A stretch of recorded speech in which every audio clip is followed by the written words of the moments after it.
জুলাই সনদকে কেন্দ্র করে কিছু ব্যক্তি বা দল গোলযোগ তৈরির চেষ্টা করছে বলে মন্তব্য করেছেন বিএনপি মহাসচিব ও স্থানীয় সরকার মন্ত্রী মির্জা ফখরুল ইসলাম আলমগীর।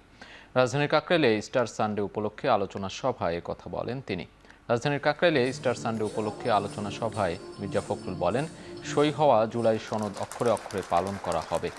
এই সনদের জন্য 15 থেকে 16 বছর লড়াই করেছে তার দল। রাজনৈতিক ও অর্থনৈতিক সংস্কার আগে শুরু করেছে বিএনপি, কিন্তু বিএনপি সংস্কার মানে না বলে প্রচারণা চালানো হচ্ছে। এ সময় স্টার সানডেকে সরকারি ছুটি হিসেবে অন্তর্ভুক্ত করারও আশ্বাস দেন তিনি। সনদ নামে একটি সনদ স্বাক্ষর করেছিলাম আমরা সমস্ত রাজনৈতিক দলগুলো, যেটাকে কেন্দ্র করে আবার কিছু সংখ্যক ব্যক্তি, মানুষ বা দল যাই বলেন, তারা একটা গোলযোগ সৃষ্টি করার চেষ্টা করছে। আমরা খুব পরিষ্কার করে বলেছি যে আমরা জুলাই সনদ যেটা স্বাক্ষর করেছি সেটাকে আমরা অক্ষরে অক্ষরে প্রতিপালন করব। এটা আমাদের কমিটমেন্ট।